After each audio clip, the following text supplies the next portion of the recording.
Que le beau nom du Seigneur, notre Dieu, soit loué.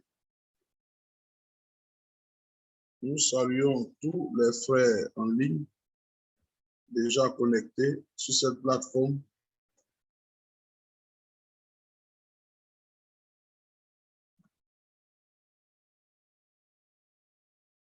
Excusez-moi, je fais un petit réglage. Voilà, pour ceux qui sont avec moi ici, qu'ils puissent voir à l'écran. Que Dieu vous bénisse. Frère Nazaire, est-ce qu'on m'entend, on me reçoit? Parfaitement, mon frère. Que Dieu soit loué. Le son est un peu faible ici. Donc, que Dieu soit loué. Nous allons démarrer la réunion. Nous sommes reconnaissants encore au Seigneur pour ces possibilités qu'il nous accorde ce soir encore de nous réunir par sa grâce de cette manière en ligne. Nous voulons saluer tous les frères qui sont déjà ici avec nous sur Zoom, ceux qui sont sur Facebook et sur YouTube. Que Dieu bénisse chacun de nous, de même que tous ceux qui après recevront l'enregistrement. Nous voulons tous les saluer. Que Dieu bénisse chacun d'entre nous. Nous voulons encore ce soir entrer dans les précieuses paroles que le Seigneur nous a accordées tout au long de la semaine passée. Et nous avons été richement bénis, parlant de ce que nous devons expérimenter réellement, cette expérience du baptême de Saint-Esprit. Amen. Et que c'est vraiment une façon de compléter, d'achever notre conversion. C'est une réalité. Que Dieu soit loué. Nous sommes heureux. Et d'entendre ces paroles-là, surtout dans le temps dans lequel nous sommes, où les détails sur tous les enseignements et sur notre vie sont exposés par le Seigneur. Que Dieu soit loué. Nous remercions le Seigneur. Notre frère Nazaire, aujourd'hui, qui est là, il s'est libéré tôt, il est déjà avec nous. Nous le saluons. Que Dieu te bénisse. Nous avons quelques bien-aimés qui nous ont déjà rejoints, que nous voulons saluer, pour qu'ils sachent que nous estimons aussi leur présence. Voilà, mon bien-aimé frère Biné, frère Yeo, ma soeur Christine Yeo, mon frère David, mon bien-aimé Aguiri, mon frère Eouma, mon frère Emmanuel Djibré, la famille Djei, bien-aimé frère Florentin, que Dieu te bénisse, mon bien-aimé frère Victorien, ma soeur Amatia, que Dieu te bénisse, mon frère Yeo, Miwogami et notre soeur Nadine Té, que Dieu te bénisse. Nous voulons déjà en introduction lire dans Actes des Apôtres, chapitre 2, quelques écritures, quelques versets, laisser la place à notre bien-aimé frère Nazaire pour la prédication de la parole de Dieu. Actes des Apôtres, chapitre 2, nous voulons lire déjà dès le premier verset. Le jour de la Pentecôte, ils étaient tous ensemble dans le même lieu. Tout à coup, il vint du ciel un bruit comme celui d'un vent impétueux, et il remplit toute la maison où ils étaient assis.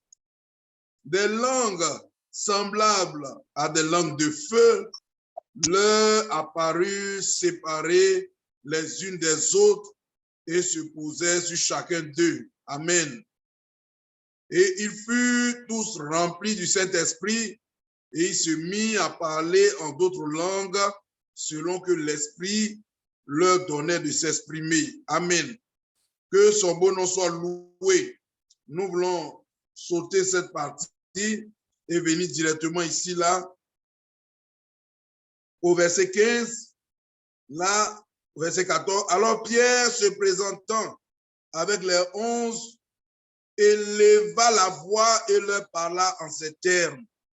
Hommes juifs, et vous tous qui séjournez à Jérusalem, sachez ceci et prêtez l'oreille à mes paroles. Ces gens ne sont pas ivres comme vous le supposez, car c'est la 3e heure du jour. Mais c'est ici ce qui a été dit par le prophète Joël. Dans les derniers jours, dit Dieu, je répandrai de mon esprit sur toute chair.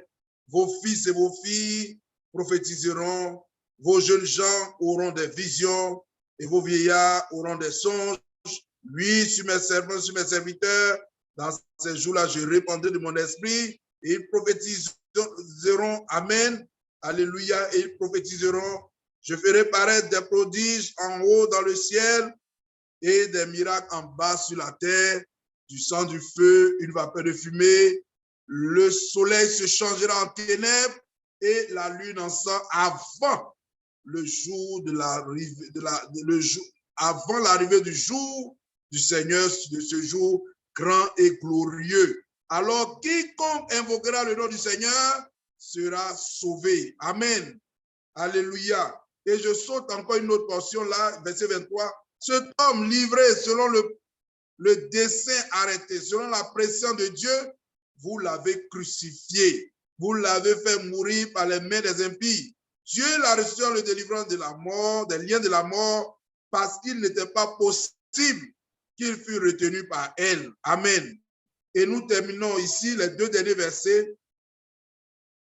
Au verset 36, que toute la maison d'Israël sache, donc avec certitude, que Dieu appelle Seigneur et Christ, ce Jésus que vous avez crucifié. Amen. Et il dit ici au verset 37, après avoir entendu ce discours, ils eurent le cœur vivement touché. Il dit à Pierre et aux autres apôtres, hommes frères, que ferons-nous? Pierre leur dit, répentez-vous et que chacun de vous soit baptisé au nom de Jésus-Christ pour le pardon de vos péchés et vous recevez le don du Saint-Esprit. Et nous terminons là, car la promesse est pour vous, pour vos enfants et pour tous ceux qui sont au loin, en aussi grand nombre que le Seigneur notre Dieu les appellera. Que son beau nom soit loué, que Dieu bénisse ses paroles, ses précieuses paroles dans nos cœurs et qu'il nous assiste encore ce soir. Notre frère Sylvie va se rapprocher. Je suis avec lui aujourd'hui. Il est allé faire des courses à Abidjan et il en a profité pour venir ici. Il va prier. Vas-y, frère. Seigneur notre Dieu, notre roi, nous te disons encore merci pour cette occasion que tu nous accordes d'être là encore. Non pas pour remplir cette informalité, mais notre Dieu, pour recevoir de toi ce que tu as promis. Oui, c'est pourquoi nous sommes là. Et nous sommes remplis de joie. C'est pour cela, Seigneur, nous attendons pleinement à toi. Oui. Utilise notre bien-aimé. Parle à nos cœurs. Oui. Et que tout ce qui pourrait être un obstacle soit ôté. Bénis tous les bien-aimés qui seront sur cette plateforme et qui écouteront certainement après. Que cette même bénédiction soit déversée et que la gloire, l'honneur, la magnificence puissent revenir dans le nom précieux de notre Seigneur Jésus-Christ que nous t'avons prié. Amen. Amen. Que Dieu te bénisse. Que Dieu bénisse chacun d'entre nous. Frère Nazaire, tu as le microphone. Que Dieu te bénisse. Amen. Merci beaucoup, mon frère Richer. Moi aussi, excusez-moi, je salue toute l'assistance et je salue particulièrement tous les serviteurs de Dieu, les esclaves serviteurs qui sont là. Je salue toutes les familles qui sont ensemble en train d'écouter ces paroles que nous allons partager ce soir. La réunion, elle commence déjà par les Écritures qui sont lues déjà à l'introduction de la réunion. Et elles sont très importantes, celles qui viennent d'être lues, frères, puisque si vous regardez bien les Actes des Apôtres, déjà l'évangélisation du temps des apôtres avait commencé par la parole prophétique. Pierre est entré dans la prophétie jusqu'à déclarer des choses qui avaient déjà été annoncées en son temps et à démontrer l'accomplissement de ces choses. Pour mieux comprendre encore les choses, c'est que c'était des hommes du peuple, des hommes qui n'avaient pas fait de grandes études, mais des hommes qui avaient la particularité d'être à l'école de Dieu, d'avoir été à l'école de Dieu, et qui avaient entendu la parole de la bouche du Seigneur lui-même. Et finalement, le Seigneur s'est révélé à eux, et ils ont compris toutes ces grandes choses.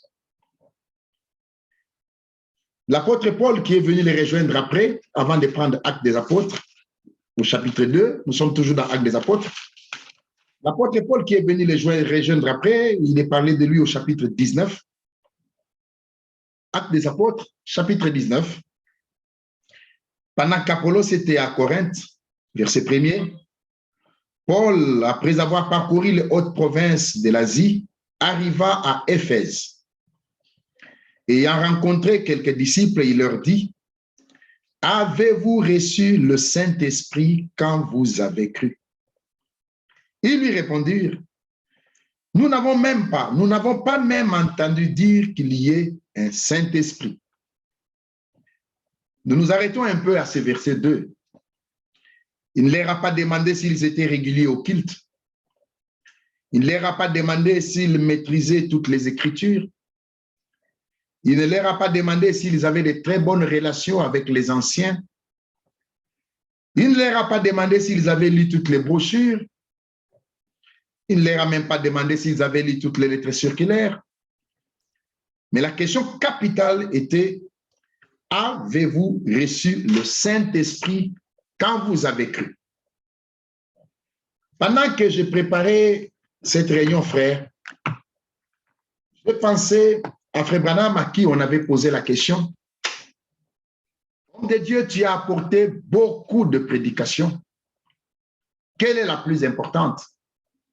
Et Frère Branham répondra, la plus importante de toutes les prédications, c'est le signe. Oui, c'est le signe.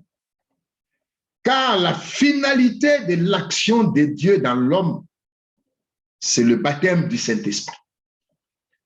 Le baptême du Saint-Esprit vient parachever, vient achever l'œuvre de la nouvelle naissance dans l'homme. C'est comme cela qu'avec raison, Frère Branham répondra que la prédication la plus importante, c'est le signe. Bien-aimés frères, Paul voulait comprendre, est-ce que le peuple, les frères avaient reçu le Saint-Esprit quand ils avaient cru? Ils ont répondu, nous n'avons jamais entendu parler qu'il y ait un Saint-Esprit. Jamais on a entendu parler. Et pourtant, ils étaient dans des cultes. Ils ont entendu des prédications. Ils étaient là. Mais Paul a compris qu'il y avait un problème de départ. Alors, la question qui leur est posée, de quel baptême avez-vous donc été baptisés? C'était là, Paul s'est dit, il y a un problème de départ. Bien-aimés frères, si le départ est mauvais, toute la suite sera mauvaise. Le problème, c'est le départ. L'expérience du départ doit être authentique.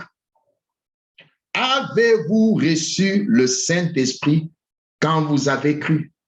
Nous n'avons même pas entendu parler qu'il y ait un Saint-Esprit.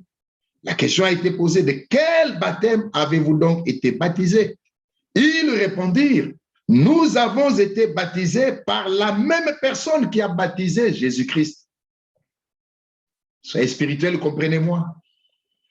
Nous avons été baptisés du baptême de Jean. Il pouvait se glorifier en disant, la même personne qui a baptisé Jésus, c'est cette même personne qui nous a baptisés. Ah oui, c'est une très bonne chose. Mais Paul a dit, Jean a baptisé du baptême de la repentance, disant au peuple de croire en celui qui venait après lui, c'est-à-dire en Jésus. Ce baptême était valable avant que Jésus ne vienne, avant que Jésus ne commence son ministère. Mais aujourd'hui où moi je suis devant vous, vous pouvez dire, Paul, Jésus est venu, Jésus a prêché, Jésus est mort, Jésus est ressuscité, Jésus est parti, il a envoyé le Saint-Esprit et vous en êtes encore au baptême de Jean. Sur ces paroles, ils furent baptisés au nom du Seigneur Jésus-Christ. Lorsque Paul leur eut imposé les mains, le Saint-Esprit vint sur eux et ils parlaient en langue et prophétisaient. Ils étaient en tout environ 12 hommes. Nous allons revenir sur eux. Bien-aimés frères et sœurs, le Seigneur leur a fait grâce. Quand bien même ils avaient un problème de départ et finalement, après avoir obéi à la parole, à l'action de l'heure, après avoir compris réellement que le baptême des gens n'était plus valable et qu'ils devaient être baptisés dans l'eau au nom du Seigneur Jésus-Christ, c'est alors qu'ils sont passés par une autre grande expérience, le baptême du Saint-Esprit. Oui, bien-aimés frères, si Christ était la finalité de la loi, le baptême du Saint-Esprit est l'aboutissement de l'œuvre de la nouvelle naissance. Paul ne pouvait-il pas dire en son temps que si quelqu'un n'a pas l'esprit de Christ, il ne lui appartient pas. Le baptême de Jean, parlons-en frère, il était valable. Jean chapitre 1er déjà, j'aime bien ça. Verset 6. Il y eut un homme envoyé de Dieu, son nom était Jean. Il vint pour servir de témoin, pour rendre témoignage à la lumière, afin que tous croient par lui. Oui, frère. Cet homme a dit, verset 31, je ne les connaissais pas. Je ne les connaissais pas. Mais c'est afin qu'il soit manifesté à Israël que je suis venu baptiser d'eau. Verset 33, je ne les connaissais pas. Mais celui qui m'a envoyé, mais qui m'a envoyé? Il y eut un homme envoyé de Dieu, son nom était Jean. Celui qui m'a envoyé, baptisé d'eau, m'a dit, celui sur qui tu verras l'Esprit descendre et s'arrêter, c'est celui qui baptise du Saint-Esprit. Et vous avez entendu avec moi, frère, avant qu'il ne baptise du Saint-Esprit, lui-même était obligé de passer chez Jean. C'était un passage obligé. Jean a refusé, mais il a dit à Jean, nous devons faire ce qui est juste. Et le Saint-Esprit s'est manifesté. Le Seigneur Dieu a parlé du haut des cieux. Bien-aimés frères et sœurs, le Fils de Dieu qui était l'agneau de Dieu devait commencer son ministère. Mais regardez, il devait être lavé.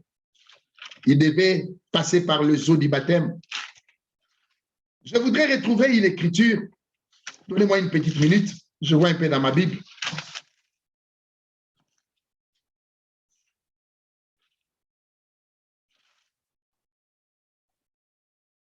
Alors,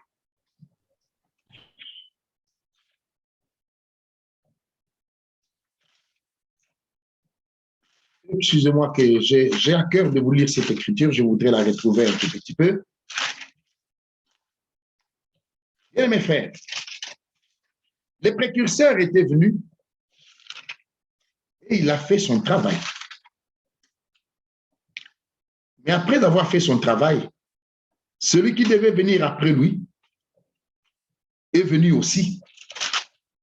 Et lui aussi, il a commencé son ministère.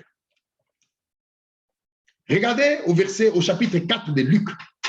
Déjà. Luc chapitre 4. Retrouvez cela avec moi. Luc chapitre 4. Une petite minute. Luc chapitre 4. Je localise déjà une écriture dans l'Ancien Testament que je voudrais aussi qu'on puisse lire.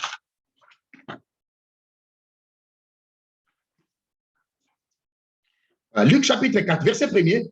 Jésus, rempli du Saint-Esprit, revint du Jourdain. Ah oui, frère.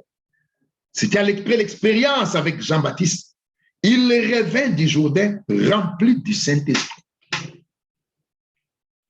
Et mes frères et sœurs, comme nous l'avons entendu, les théologiens ne pouvaient pas comprendre cette réalité. Mais lui qui devait baptiser du Saint-Esprit et de feu, le Saint-Esprit il devait lui-même déjà, bien mes frères et sœurs, passer par des expériences. Mais pour y arriver, frère, l'Écriture dit au chapitre 3, le verset 23, Luc chapitre 3, verset 23, Jésus avait environ 30 ans lorsqu'il commença son ministère. Ce détail est très important. Il avait environ 30 ans lorsqu'il commença son ministère. Mais pourquoi ce ministère n'a pas commencé à 20 ans? Pourquoi il n'a pas commencé à 12 ans? Quand bien même il était avec les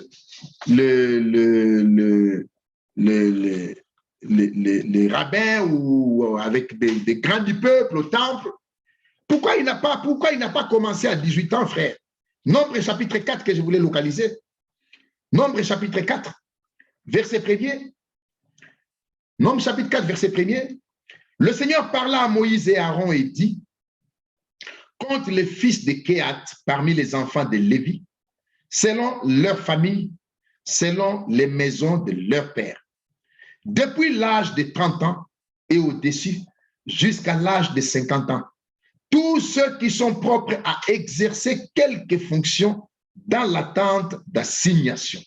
Ainsi de suite. Donc, ceux qui devaient être choisis pour exercer des fonctions sacerdotales dans l'attente d'assignation, ils devaient avoir l'âge à partir de 30 ans jusqu'au-dessus.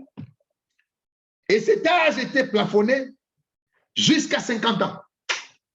Donc, logiquement, après 30 ans, tu ne devais pas être sélectionné.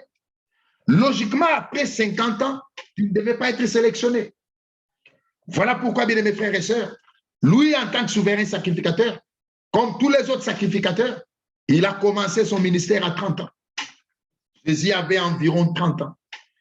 Et je me dis, peut-être que le Seigneur a permis aussi qu'il meure à 33 ans, qu'il n'aille pas jusqu'au-delà de 50 ans, puisque ceux qui travaillaient dans les tabernacles ne pouvaient pas aller, ceux qui travaillaient dans la tente, l'assignation, qui avaient une fonction sacerdotale, ne pouvaient pas aller peut-être au-delà de cela.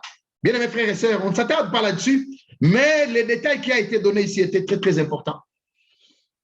L'agneau de Dieu, qui devait mourir pour le péché de l'homme, n'était autre que Dieu lui-même qui était venu pour résoudre le problème du péché. Ainsi, vous avez vu que Frère Franck est revenu sur la divinité afin de démontrer que celui qui est mort à la croix, il est mort pas pour lui, mais il est mort pour nous.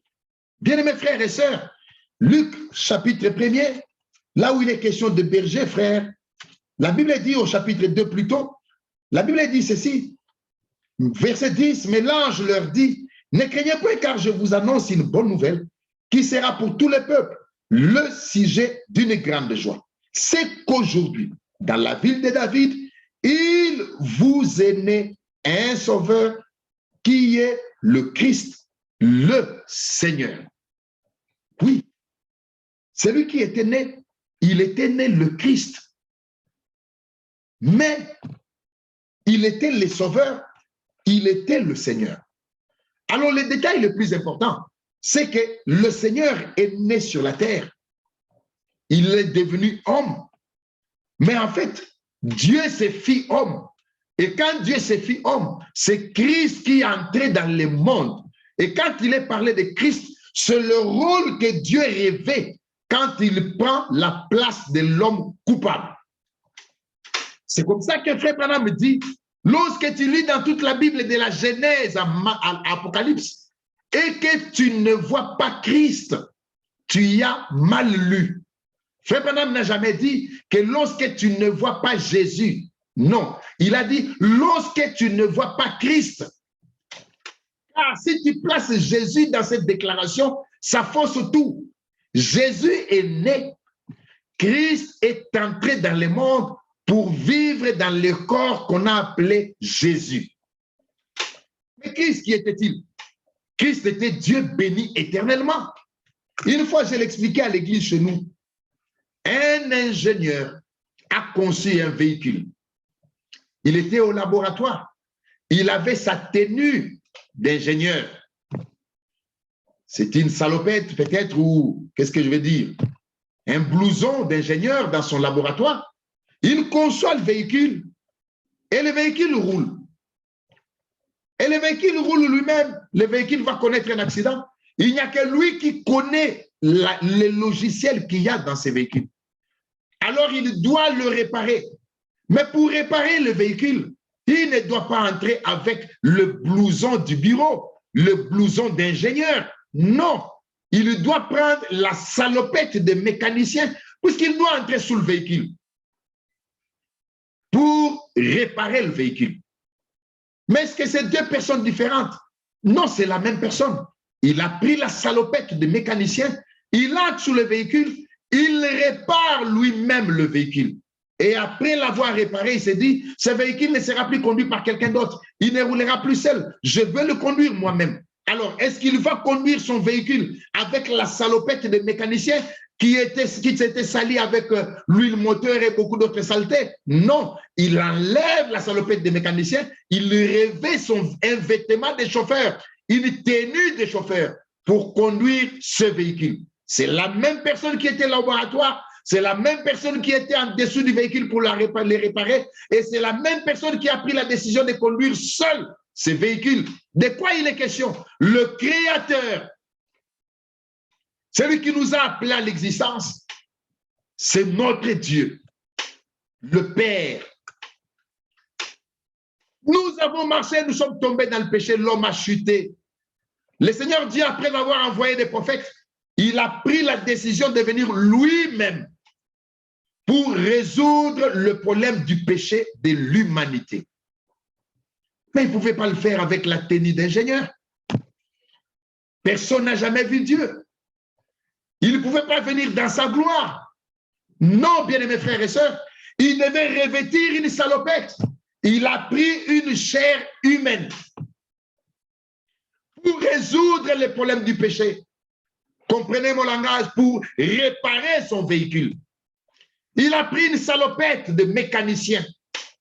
Il a pris la chair de péché. Il est devenu péché pour nous. Et à la croix, il a résolu le problème du péché. Et là, il a décidé de ne plus laisser ses véhicules marcher seuls. Il devait les conduire lui-même. Comment devait-il le faire? Il leur a dit, ne vous éloignez pas de Jérusalem.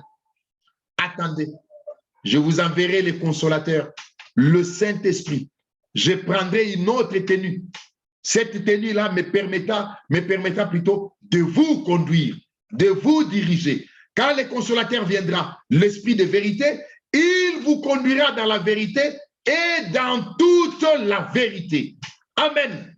Le Saint-Esprit vient pour appuyer la parole du Seigneur, pour la confirmer et pour conduire son peuple. Oui, bien mes frères et sœurs.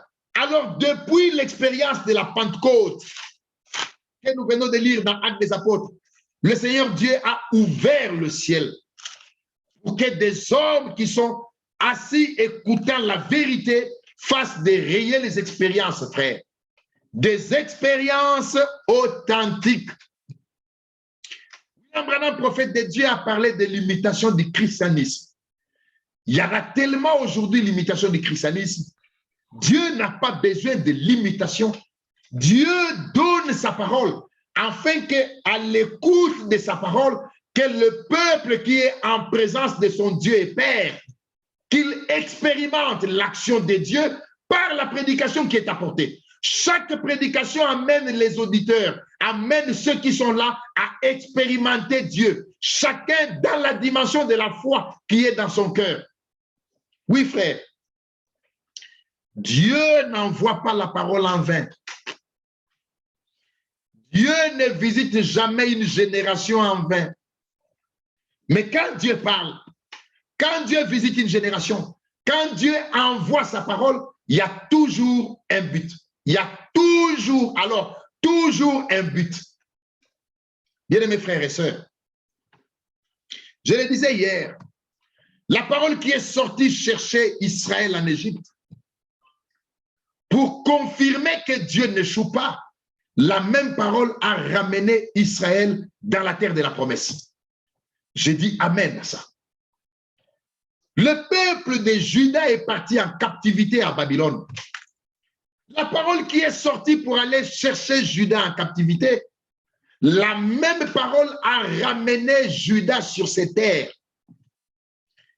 L'épouse, la sainte épouse du Seigneur est sur la terre aujourd'hui. La parole qui est sortie chercher l'épouse, cette parole, exactement la même, pas une autre, exactement la même, elle ramènera l'épouse auprès de son Seigneur, auprès de son époux. C'est là que se confirme la parole qui dit, ainsi en est-il de ma parole qui sort de ma bouche, elle ne rentre point à moi sans effet, sans avoir accompli le but pour lequel moi, Dieu, je l'ai envoyé. Ah oui, frère. Vous savez les expériences qu'il y a dans la Bible me rendent tellement heureux. Elles me rassurent. Frère, la puissance qu'il y a dans la parole. Je vous donne 2, 3 cas, ou même 4, avant de rentrer dans notre pensée. Jésus se présente devant la tombe de Lazare. Écoutez, frère, devant la tombe de Lazare. Nous l'avions lu il y a quelques semaines. Quand le Seigneur a crié, Lazare sort. La Bible dit, les morts sortis. Je m'arrête là. Le mort sorti. C'est quand les morts sortis que... Prenons ça, Jean chapitre 11. Jean chapitre 11. Est-ce que c'est là? Verset 43. Ayant dit cela, il cria d'une voix forte, Lazare sort. Une voix autoritaire. Et le mort sortit, les pieds et les mains liés de bandes et le visage enveloppé d'un linge. Jésus leur dit, déliez-les et laissez-les aller. Allons-y simplement. Dites-moi, entre les bouts de phrase, le mort sorti, et la fin de la phrase, déliez-les et laissez-les aller, qu'est-ce qui est intervenu avant? Qu'est-ce qui est intervenu avant? Ce qui est intervenu avant, c'est d'abord le mort sorti. Mais ce mort qui avait les pieds et les mains liés par des bandes, comment est-il sorti? Puisqu'il ne pouvait pas marcher. Et vous savez comment on enveloppe les morts des bandes?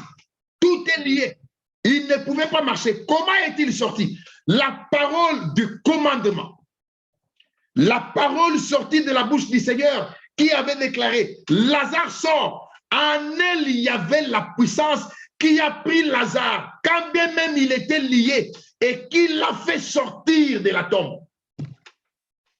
C'est en dehors de la tombe que Jésus a dit, déliez-les. C'est en dehors de la tombe. C'est étant en dehors de la tombe que l'ordre a été donné, déliez-les et laissez-les aller. Comment a-t-il marché de la tombe avec les pieds liés? La parole l'a fait sortir. Oui, bien mes frères, nous avions parlé dernièrement de la sortie des enfants d'Israël de l'Égypte jusqu'à Canaan. 40 ans dans le désert, aucun pied n'était enflé, aucun vêtement n'était usé. Qu'est-ce qui s'est passé? Dieu a pris ça au travers de sa parole. Il a dit à 2 disciples, allez dans le village qui est devant vous, vous verrez un anneau attaché, déliez-les. Si on vous demande Que faites-vous? Dites, le maître en a besoin. Ils sont allés. Ils ont trouvé l'anneau. Vous savez, frère, à plusieurs reprises, j'ai passé mes vacances à côté de mes grands-parents au village. Les animaux domestiques, surtout ceux qui servent aux travaux des champs, c'est comme du diamant, frère. Ils sont précieux, car ils sont très utiles. Là, imaginez-vous dans un village, on ne vous connaît pas. Vous venez là, vous commencez à délier un anneau qui ne vous appartient pas. Imaginez la scène. Et que maintenant les propriétaires viennent, ils trouvent deux inconnus. Deux inconnus en train de délier un anneau. Bien-aimés frères et sœurs, rentrez dans cette scène-là. Mais on va vous taxer de comment? De voleurs. Vous risquez gros.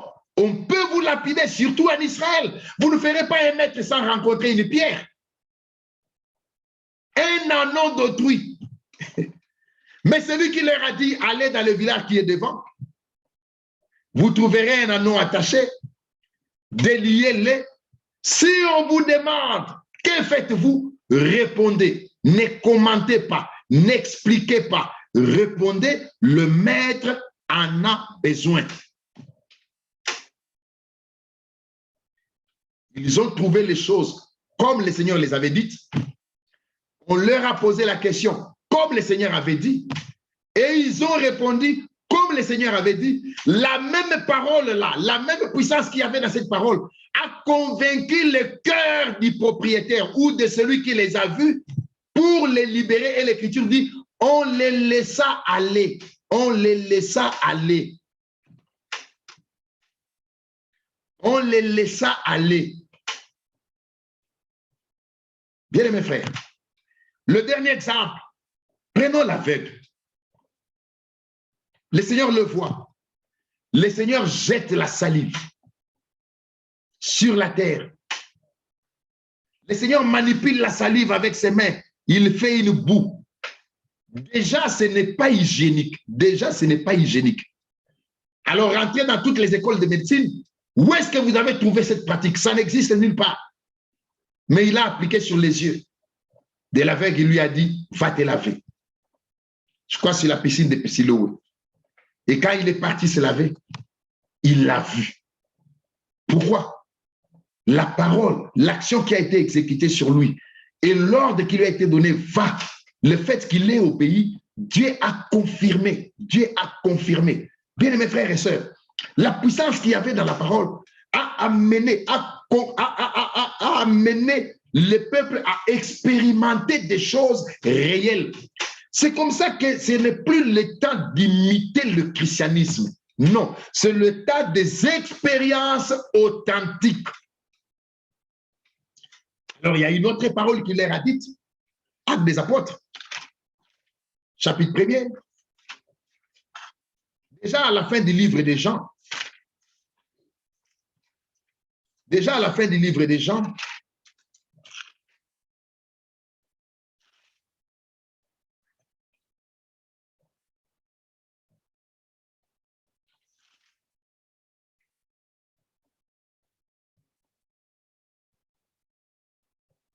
alors, il leur a dit les dernières paroles là-bas, et au chapitre 1er des Actes des Apôtres, il voulait connaître quand est-ce que des choses annoncées devaient arriver. Il leur a répondu que ce n'était pas à vous de connaître le temps et le moment que le Père a fixé. Verset 8, mais vous recevrez une puissance. Le Saint-Esprit survenant sur vous, et vous serez mes témoins à Jérusalem, dans toute la Judée, dans la Samarie, et jusqu'aux extrémités de la terre. Jusqu'aux extrémités de la terre. Mais vous connaissez l'Écriture. Il leur a dit, ne vous éloignez pas de Jérusalem. Ne vous éloignez pas de Jérusalem. Restez à Jérusalem. Restez à Jérusalem. Imaginez que quelqu'un aille faire un tour quelque part. Il raterait. Car il leur a été dit, restez à Jérusalem. La Jérusalem spirituelle aujourd'hui, c'est la parole. Il est question de rester dans la parole et de faire des expériences authentiques dans la parole. Dans la parole. Dieu ne confirme que sa parole, ce qui est sorti de sa bouche. Bien, mes frères, Marie était là. Les sœurs, les frères et les sœurs du Seigneur étaient là dans la chambre haute. Marie pouvait peut-être dire, écoutez, je suis quand même sa mère. Je rentre à Nazareth. Quel est le fils qui peut oublier la douleur de 9 mois et qui peut oublier sa mère? Ce jour-là, ce n'était pas ça l'ordre. L'ordre était rester à Jérusalem. Donc même Marie, si elle était partie pensant qu'on allait se souvenir d'elle du fait qu'elle soit sa mère, elle allait rater cet événement. La question était rester à Jérusalem. Et c'est là, à Jérusalem, qu'ils ont expérimenté maintenant ce qui est arrivé au chapitre 2, sur lequel nous allons revenir dans quelques minutes. Il y a eu un vent impétueux. Oui, frère, un vent impétueux. Et la première fois qu'il y a eu ce vent impétueux, c'est à la mer Rouge. À la mer Rouge, bien mes frères, le Seigneur a regardé la mer d'un regard courroucé, afin que la mer laisse ouvrir un passage. La puissance de Dieu est entrée en action. Ce qui n'avait jamais été enregistré sur la terre est arrivé. Mais avant d'y arriver, avant d'arriver à ce niveau ici, on va rentrer dans les actes d'apôtres. Exode. Moïse a été appelé. Il a reçu un mandat. Et il est parti pour faire sortir les enfants d'Israël. Mais il est parti, il a rencontré blocage sur blocage. En fin de compte,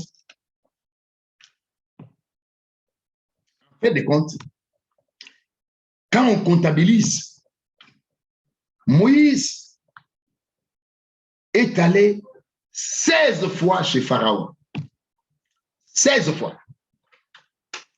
10 fois, si je compte bien, sur invitation de Pharaon. 6 fois sur ordre du Seigneur. Où le Seigneur lui a dit, va chez Pharaon. Va chez Pharaon, va chez Pharaon. C'était négociation sur négociation. Mais quand vous arrivez au chapitre 10 d'Exode,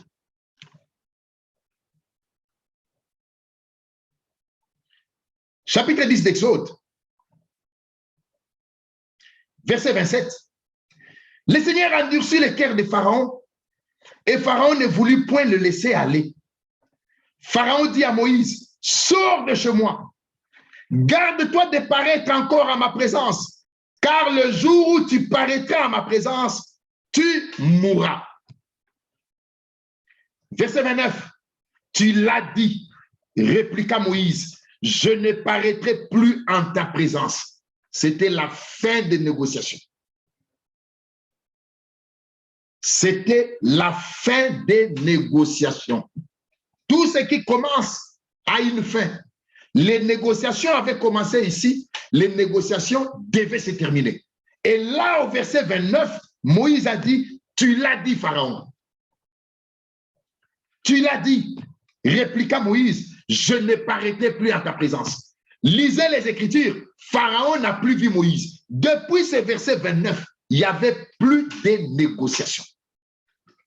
Car, quelque temps après, au chapitre 11, l'agneau pascal devait être immolé. Et quand le Seigneur vint chez Moïse, au chapitre 12 plutôt, et qu'il donna l'ordre pour que l'agneau pascal soit immolé, bien mes frères et sœurs, il leur a dit que vous mangerez ça entre 2 soirs. Entre le temps où le soleil se couchera et le temps où la nuit, l'obscurité totale se manifestera. Entre ces 2 soirs, vous mangerez l'agneau. Mais quand vous le tuerez, vous prendrez, verset 7 du chapitre 12, on prendra de son sang et on en mettra sur les 2 poteaux et sur les linteaux de la porte des maisons où on le mangera. Sur le 2 poteaux, et sur le linteau, sur les linteaux. J'aime bien écrire. Et je me sens tellement bien là-dessus. Regardez faire. Ah, je ne sais pas si vous verrez. Sur le poteau, sur les poteaux et sur les linteaux. Vous ne verrez nulle part où il a été dit, vous mettrez l'essence sur le seuil de la maison. Sur le seuil, à l'entrée de la maison. Non, non. Pourquoi? Ce sang-là devait couvrir ceux qui étaient dans la maison. Mais on ne devait pas les fouler aux pieds. Car si vous mettez le sang sur le seuil de la maison, ceux qui entrent, ils vont fouler au pied le sang. C'est ça avait tellement de la valeur qu'on ne pouvait pas, on ne devait pas les fouler aux pieds. On devait plutôt se mettre sous l'abri du sang, sous l'abri du sang. Et la Bible dit que quand l'ange destructeur passera et qu'il verra le sang, il passera par-dessus. Ainsi, il a été parlé de la Pâque, comme disent les Anglais plutôt pass over, passer au-dessus en épargnant. Autre chose qui m'a toujours touché dans cette affaire, c'est que ces jours-là, il n'était pas question d'être hébreu, mais d'hébreu. Il n'était pas question d'avoir des relations avec Moïse, de très bonnes relations amicales, être bien avec Moïse. Il n'était pas question d'avoir grandi avec Aaron. Non, ce jour-là, l'ordre du jour, le commandement de l'heure, le signe devait être appliqué. Amen. Comme nous venons de le voir dans les Actes des Apôtres, le commandement de l'heure, c'est que restez à Jérusalem. Que tu sois mère du Seigneur, que tu sois frère du Seigneur, que tu sois l'apôtre que le Seigneur aimait, l'ordre du jour, l'ordre de l'heure, restez à Jérusalem. Ici, l'ordre de l'heure, mettez le signe, mettez le sang, appliquez le sang. Amen. Le Seigneur ne s'est pas arrêté à voir la nature de ceux qui étaient dans la maison. Qu'il y ait des faibles, qu'il y ait des malades, qu'il y ait des hommes qui aient des faiblesses de n'importe quelle nature, qu'il y ait des pécheurs, soyez spirituels et comprenez-moi bien, qu'il y ait des pécheurs, qu'il y ait des mauvais. Ce jour-là, le problème, ce n'était pas la qualité de ceux qui étaient dans la maison, le problème, c'était le signe qui devait être appliqué. Et quand les signes étaient appliqués, Dieu épargnait même les mauvais qui étaient dans la maison. Oh frère, c'est là que nous comprenons aujourd'hui l'importance de la grâce du Seigneur. Si c'était par nos mérites, je vous l'ai dit frère, personne ne serait là. Personne ne serait là. Si c'était par nos mérites, personne ne serait là. Mais, excusez-moi frère, donnez-moi une minute. Mais il a plu au Seigneur.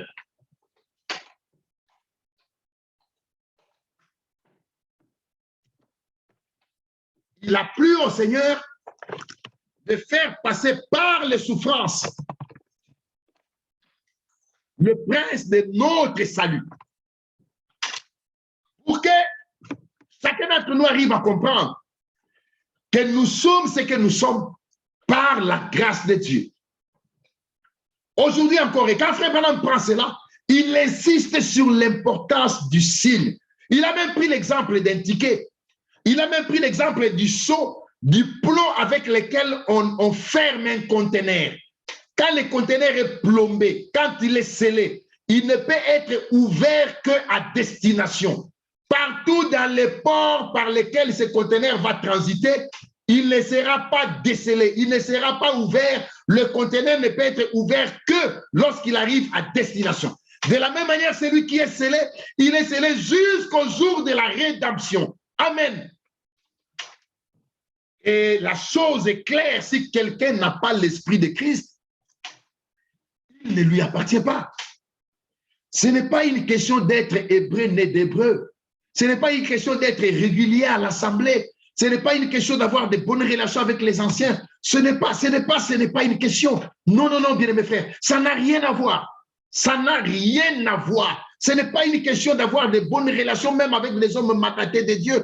Bien mes frères, j'ai vu William Branham, j'ai été avec lui. Bien mes frères, j'ai vu Evald de Franck, j'étais avec lui. Non, ce n'est pas ça la question. La question aujourd'hui, c'est que Dieu veut aujourd'hui et que par la parole que nous entendons, une parole qui a la puissance de Dieu en elle, que chaque fidèle, chaque frère et sœur passe par une expérience authentique avec son Dieu.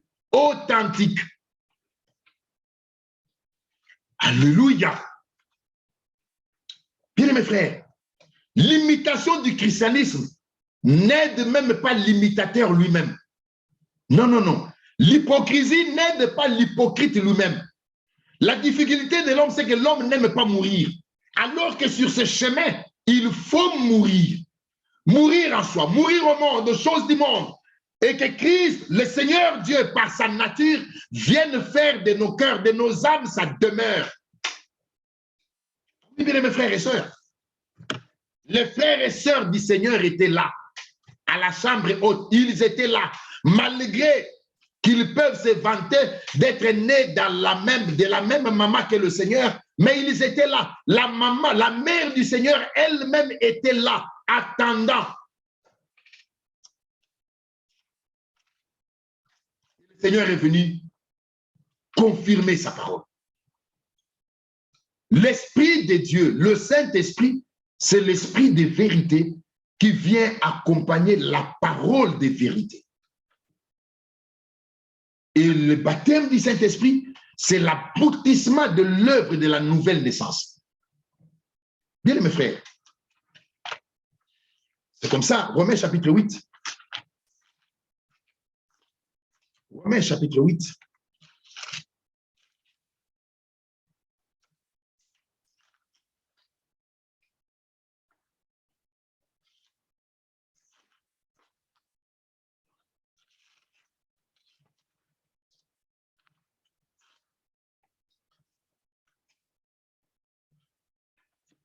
Voilà. Verset 11 déjà.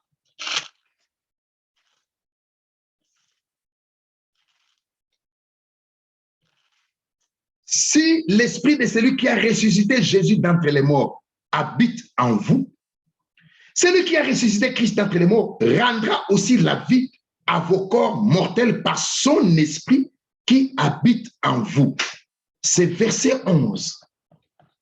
C'est la condition sine qua non pour l'enlèvement, pour l'accès dans la Nouvelle Jérusalem.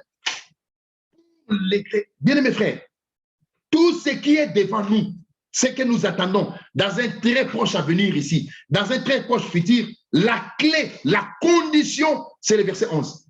Si l'esprit de celui qui a ressuscité Jésus d'entre les morts habite en vous, celui qui a ressuscité Christ d'entre les morts rendra aussi la vie à vos corps mortels. Verset 14. Car tous ceux qui sont conduits par l'Esprit de Dieu sont fils de Dieu. Amen. C'est pour cela que j'ai toujours dit, conformément à ce que l'homme de Dieu, Franck, a l'habitude de le dire, l'intérieur doit changer aujourd'hui afin que l'extérieur change au retour du Seigneur.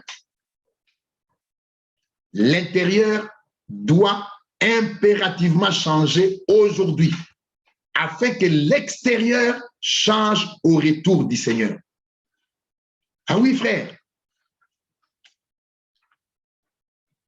Je vous avais donné l'exemple de ce jeune Jean qu'on avait recruté pour aller planter, pour aller récolter le maïs. On leur a dit qu'on va vous payer suivant le nombre de sacs que vous allez constituer. Ils se sont retrouvés en groupe. Il y en a qui mettaient le maïs, qui enlevaient la balle. Ils mettaient le maïs en bas.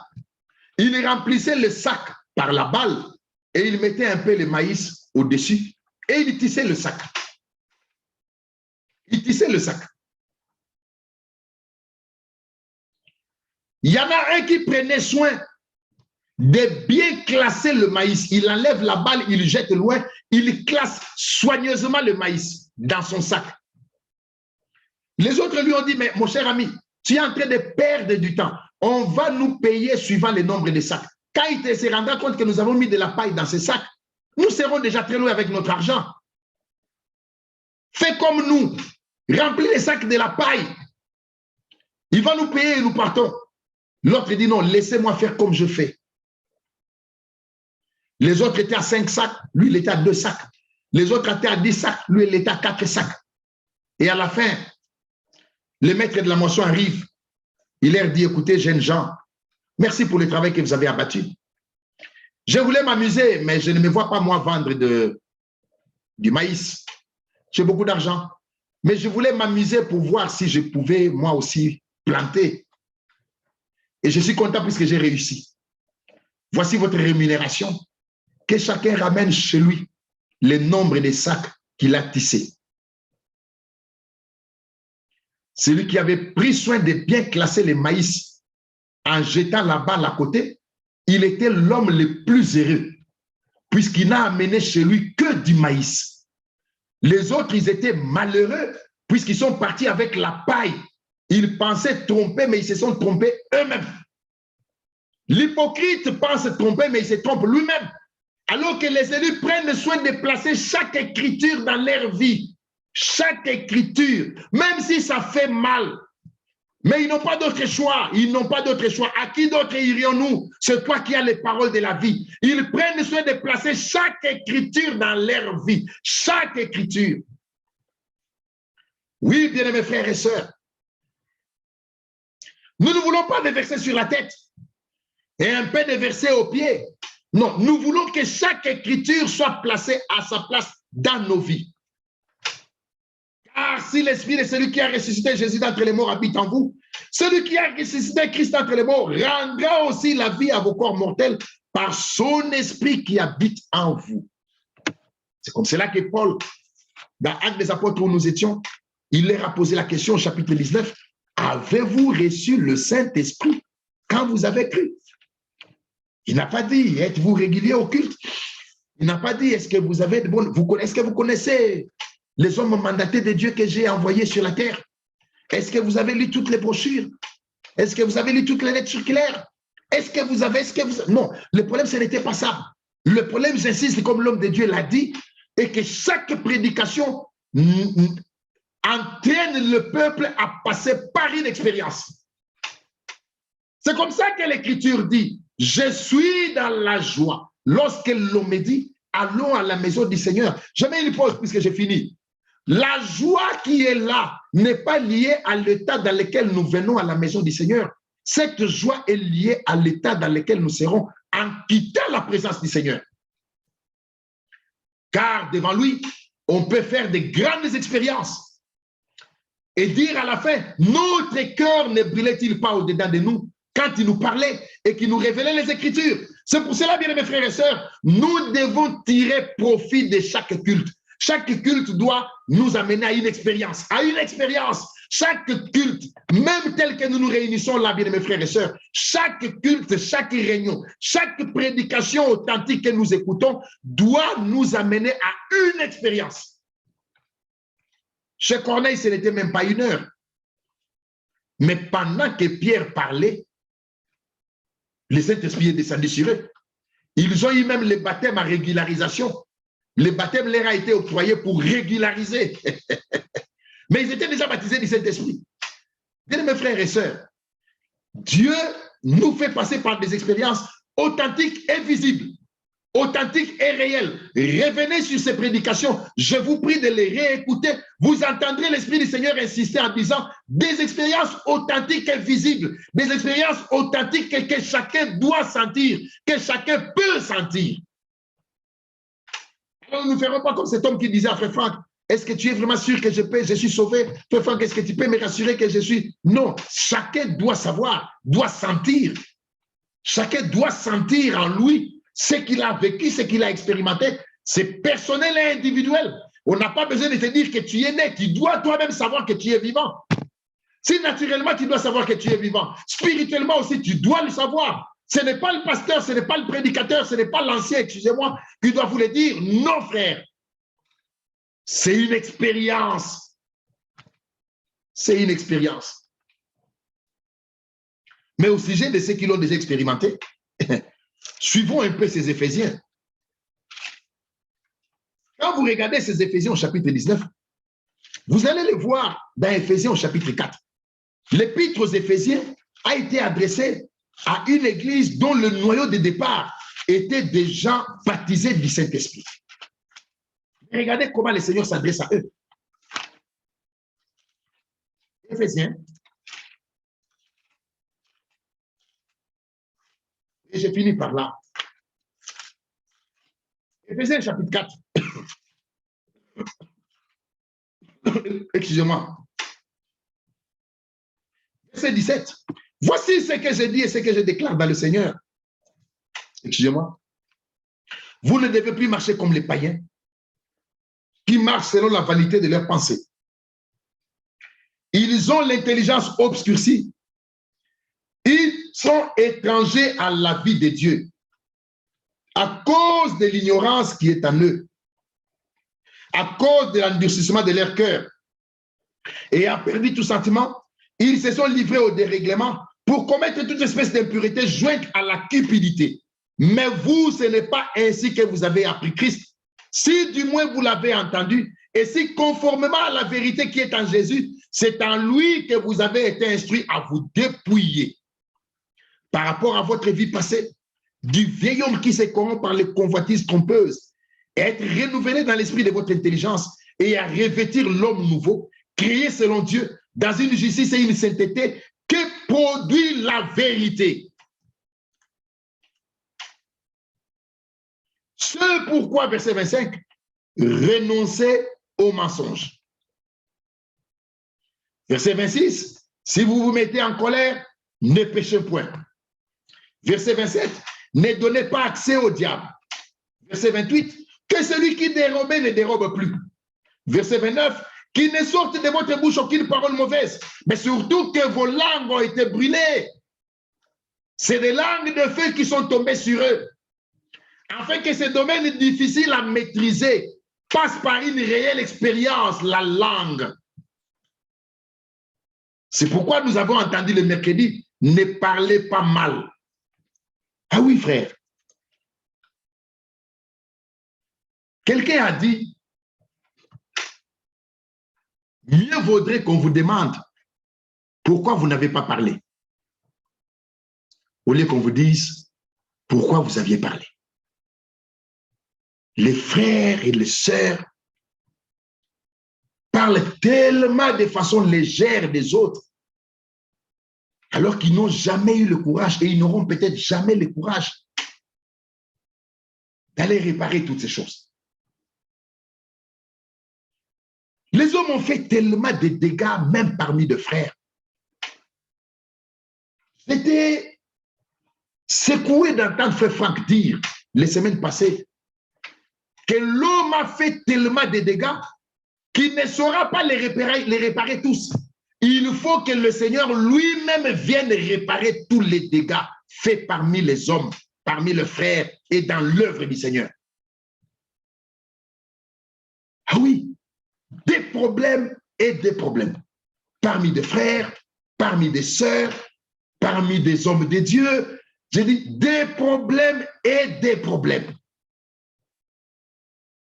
Et j'étais secoué et encore touché dans mon âme d'entendre l'homme de Dieu insister en disant, bien mes frères et sœurs, vous ne pouvez pas, même s'il y a un frère que vous avez vu dans une faiblesse, vous ne pouvez pas faire de lui l'objet d'une prédication à gauche, à droite, dans telle ville, dans telle autre ville, circulant ici. Non. Frère Franck disait dans une autre prédication, je ne me suis jamais déplacé pour parler du mal de quelqu'un. Et il disait, regardez Jésus, il n'est jamais allé dans une maison parler du mal de quelqu'un. Mais la difficulté ici, c'est que même dans les assemblées, il y a deux assemblées. Il y a l'assemblée, puisque le noyau principal ici, c'est Assini Mafia. Il y a l'assemblée d'Assini Mafia qui écoute la prédication. Et quand le culte s'est terminé, que tout le monde sort, pendant que les frères, il s'est dit, rentrons dans la paix du Seigneur, il y a une deuxième assemblée qui se met généralement sous l'arbre, à la sortie du tabernacle. Il y a toujours une deuxième assemblée. 2, 3, 4 qui parlent du mal des frères, déjà à la sortie du tabernacle. Tu as vu son pagne, tu as vu, ah, tu connais. Quand est-ce que vous réparerez ça? C'est comme ça, il faut que l'expérience aille jusqu'à la langue, jusqu'au niveau de la langue, qu'il ne sorte de votre bouche aucune parole mauvaise, mais s'il y a lieu, quelques bonnes paroles qui servent à l'édification et communiquent une grâce à ceux qui l'entendent. Est-ce que ce que tu as dit aux frères, est-ce que ce que tu as dit aux sœurs, est-ce que ce que tu as dit dans tel foyer, dans telle famille, est-ce que ça communique une grâce à ceux qui l'entendent? C'est pourquoi Paul va jusqu'à dire, n'attristez pas le Saint-Esprit de Dieu par lequel vous avez été scellés pour le jour de la rédemption. Voilà l'aboutissement, frère. Vous avez été scellés, vous êtes passé par l'expérience, alors ne l'attristez pas. Ne l'attristez pas. Que toute amertume, toute animosité, toute colère, toute clameur, toute calomnie et toute espèce de méchanceté disparaissent du milieu de vous. Je dis amen. L'apôtre dit disparaissent. Je récapitule. Toute amertume, toute animosité, toute colère, toute clameur, toute calomnie. J'attends vos amens. Et toute espèce de méchanceté disparaissent. L'Écriture dit disparaissent. C'est-à-dire qu'on n'en trouve plus de traces. Toute calomnie. Une fois l'Esprit du Seigneur avait permis que je dise ici, on ne parle pas d'Arsène Koudou, on parle à Arsène Koudou. S'il y a un souci, tu n'as pas besoin de parler d'Arsène, il faut parler à Arsène. Quand vous lisez la compilation des déclarations de Frère Branham qui a été intitulée « Va vers ton frère », c'est là que nous pouvons nous rendre compte réellement que la discipline fraternelle, nous avons encore besoin qu'elle soit fermement établie parmi nous, fermement, même parmi les prédicateurs.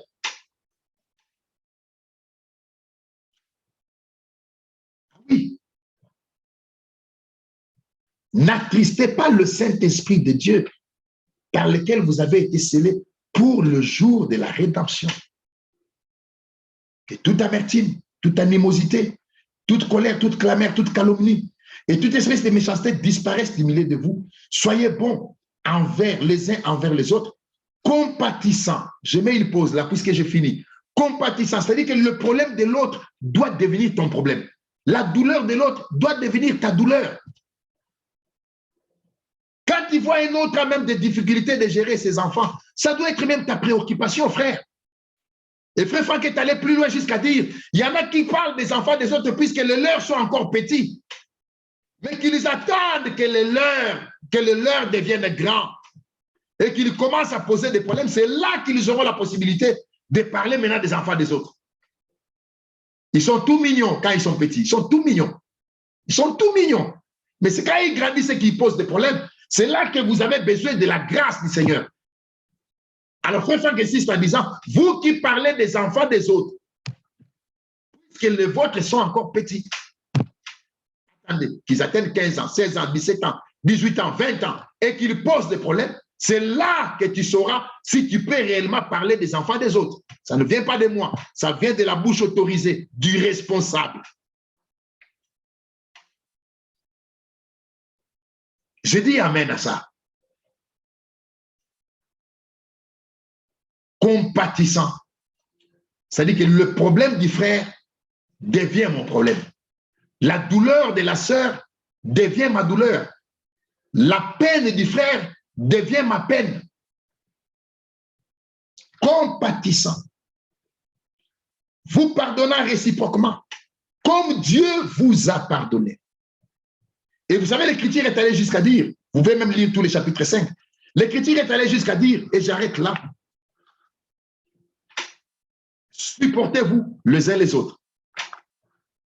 Je vous pose une question, frère. En toute simplicité, si il n'y avait pas de problème parmi nous, vous pensez que cette écriture allait être mentionnée dans la Bible? Pourquoi le Seigneur a-t-il permis que cette écriture soit mentionnée? Supportez-vous les uns les autres. Puisque le Seigneur savait qu'il y aurait des difficultés, mais le support mutuel doit être une réalité, frère. Le chemin que nous avons parcouru est très long. Celui qui nous reste à parcourir est très court. Le souhait de chacun, le vœu de chacun, la prière de chacun doit être réellement de tirer profit de chaque prédication. Toutes les fois que nous sommes devant l'homme mandaté de Dieu, toutes les fois que nous sommes devant les autres ministères d'Éphésiens 4 et que dans nos assemblées locales respectives et que nous nous mettons là pour écouter la parole, nous disons, Seigneur, parle-nous. Et quand nous disons, Seigneur, parle-nous, nous voulons aussi passer par une expérience sur base de cette parole que nous avons entendue. C'est-à-dire qu'à la sortie de chaque culte, que les malades soient guéris, que les pécheurs soient pardonnés, que les captifs soient délivrés, que les tombés soient relevés, que les affligés soient consolés. C'est-à-dire que la prédication authentique, oh frère, les hommes ont dit, les mêmes causes produisent les mêmes effets. Si c'est la même parole avec les apôtres, puisque vous croyez et que je crois que c'est la même parole, que Dieu nous aide, afin que les expériences soient exactement les mêmes. Que ceux qui les croient disent Amen. Si c'est la même parole avec les apôtres, que Dieu nous fasse passer par les mêmes expériences et qu'aucune imitation ne soit vue, mais des expériences authentiques. Jésus-Christ est le même, hier, aujourd'hui, éternellement. Et ce qu'il a fait hier, aujourd'hui, il peut encore le faire. Que la grâce de Dieu soit avec nous tous. Que Dieu nous bénisse. Mon frère Richer, tu as la parole, mon frère. Que le Seigneur te bénisse, bien-aimé frère Nazaire, Amen. pour cette parole vraiment puissante que nous avons encore entendue ce soir. Je pourrais simplement rappeler cet exemple parfait de ce scientifique qui a mis ce véhicule en place et qui est lui-même allé le réparer dans sa salopette, comme notre Seigneur dans ce corps de chair. Et lui-même, après l'avoir réparé, s'est revêtu d'un autre vêtement pour être le chauffeur. Quelle belle image pour cette prédication de ce soir. J'aimerais que chacun de nous se représente bien cela et aussi cet aspect de ces exemples que le Seigneur, quand il dit, quand la parole qui est sortie de sa bouche, quand elle sort, elle ne retourne pas à lui sans effet. Il a donné l'ordre, il a donné des instructions d'aller chercher l'âne, le petit Dénanon, et aucun homme ne pouvait résister à sa parole. Il a prononcé la parole, Lazare sort, mais on se rend compte que ce mort qui était lié, on peut se demander, c'est vrai, comment il est sorti? Mais l'autorité de la parole. On peut encore citer beaucoup d'exemples, le figuier qui a été maudit, beaucoup de choses. Et si, comme tout à l'heure à la fin, cela a été dit, c'est la même parole qui nous est donnée ici dans la prédication, alors à chaque fois que nous l'écoutons, nous devons nous attendre à l'expérimentation. Que Dieu bénisse notre frère Nazaire, que Dieu bénisse tous les bien-aimés sur cette plateforme et tous ceux qui écouteront. Notre bien-aimé frère Eouman va prier s'il est là, s'il nous entend, et que le Seigneur nous accorde sa grâce afin que ces paroles-là ne tombent pas comme ça, ne passent pas, ne se dissolvent pas, mais que ça aille et que ça atteigne l'objectif divin en chacun d'entre nous. Si frère Ouma m'entend,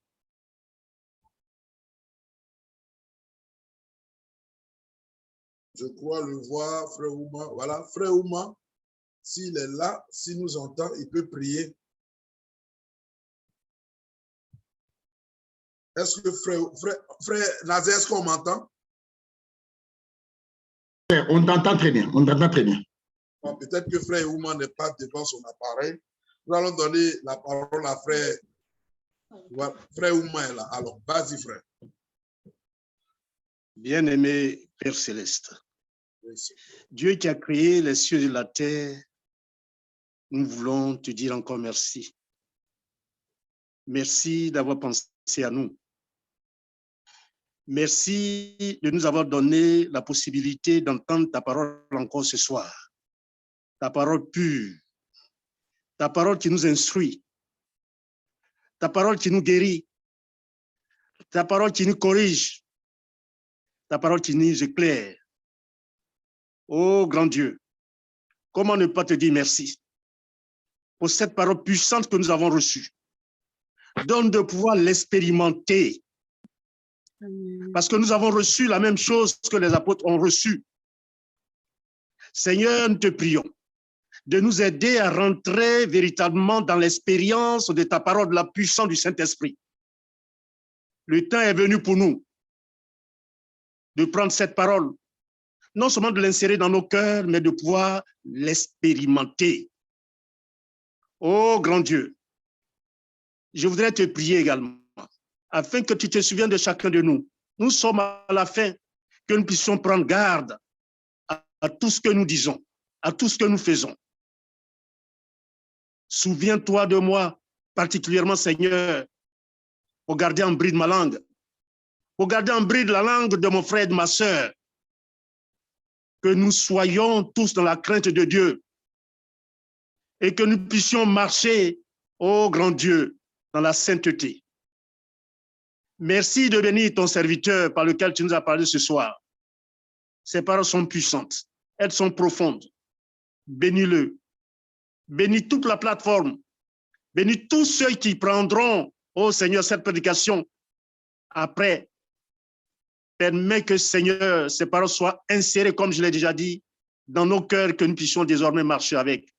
Et que la puissance du Saint-Esprit puisse la vivifier dans notre vie. Seigneur, nous te prions. Alors que nous sommes totalement à la fin, que tu interviennes pour nous donner, pour nous baptiser de ton Esprit Saint, pour nous sceller pour le jour de la rédemption. Seigneur, encore, merci. Sois loué, sois magnifié. Bénis encore ce jour. Bénis ces moments que nous avons pu passer devant ta face. Bénis ton serviteur, bénis toute la plateforme. Te le demandons au nom de Jésus-Christ, notre Sauveur. Amen. Amen. Si Frère Nazaire, qui a apporté notre bien-aimé, peut prier pour chacun d'entre nous encore. Et là, tous ceux qui sont en ligne, si nous avons vraiment cela dans notre cœur, que Dieu nous donne d'expérimenter ces choses que nous entendons, nous nous disposons et nous allons laisser le frère Nazaire prier pour chacun d'entre nous, pour que chacun de nous fasse cette expérience précieuse. Frère Nazaire, tu as le microphone, s'il te plaît.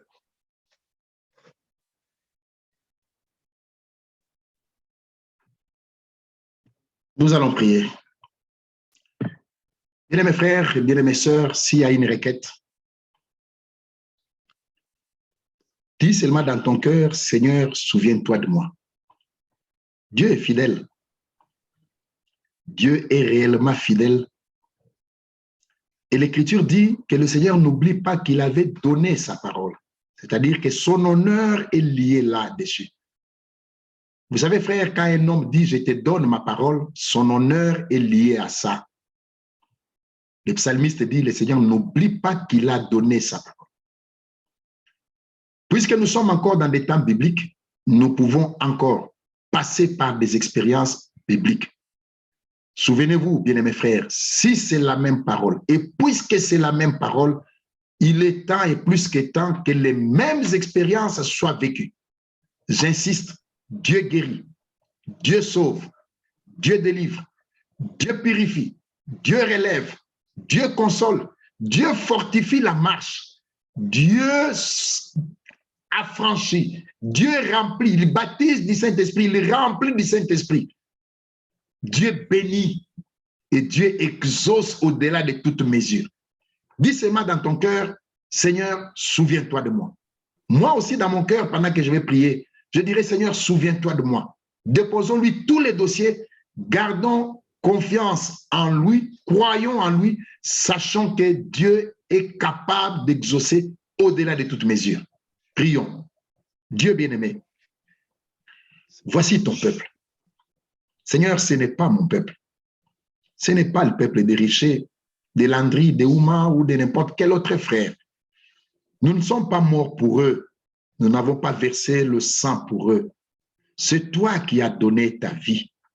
C'est toi qui, devenu homme, est venu résoudre le problème principal, celui du péché, celui du salut. Par Christ Jésus, tu nous as donné un salut éternel. Et à ce salut qui est globalisant, c'est fait accompagner toutes les autres solutions à nos différents problèmes de la terre.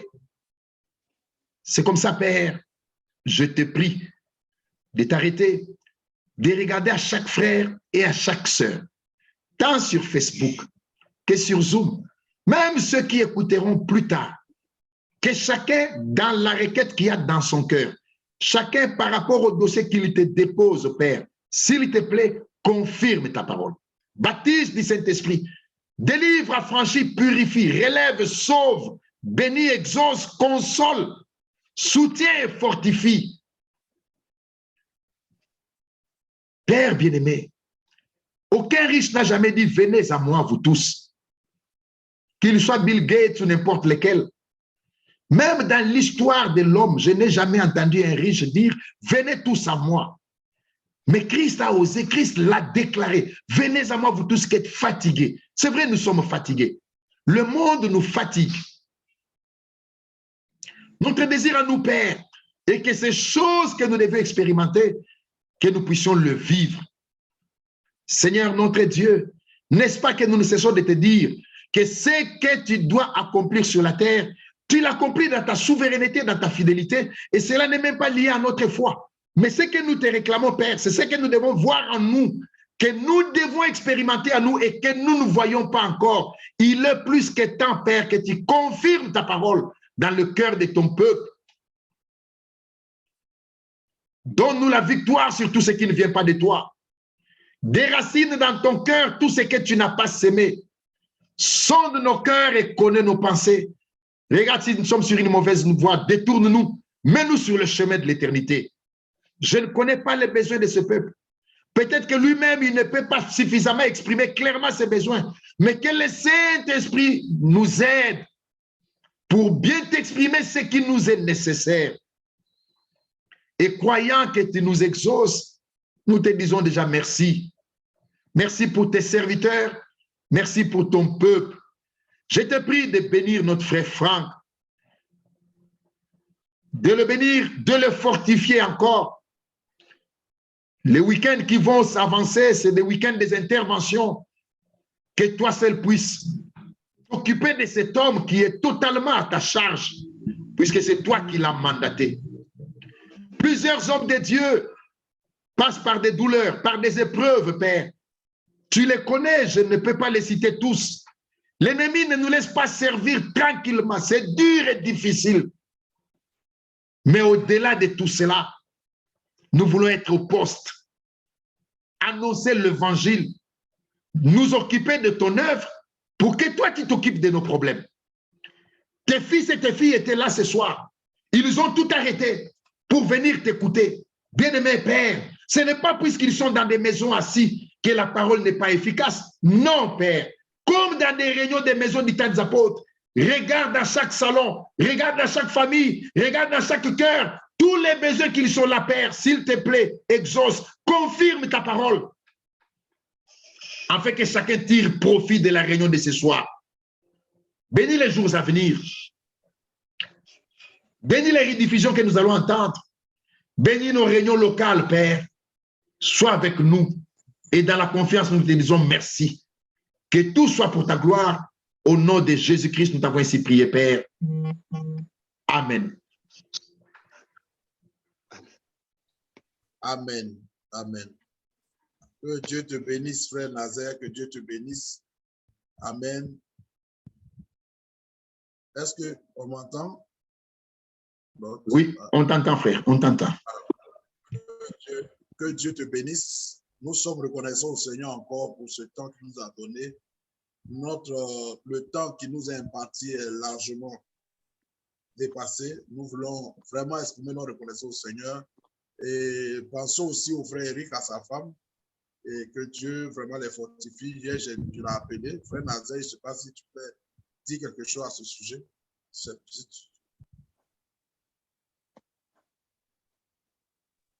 Bon, pensons à lui dans la prière, pensons à sa femme dans la prière, que le Seigneur la rétablisse complètement. Le temps voulu, on pourra donner le détail, ou par toi ou par moi, on pourra donner tous les détails au peuple de Dieu. Mais prenons le cas à cœur, comme il est dit, compatissons, afin que le Seigneur lui-même, étant donné qu'aucun cas ne le dépasse, que lui-même s'occupe réellement de cela pour la consolation de l'homme de Dieu. Amen. Que Dieu te bénisse. Que Dieu bénisse chacun d'entre nous. Nous sommes pratiquement au thème de cette réunion. Chacun peut librement ouvrir sa caméra et son microphone, si possible. Voilà. Et puis, on se souhaite la bénédiction du Seigneur. Que Dieu bénisse notre frère Nazaire. Dieu te bénisse, bien-aimé frère.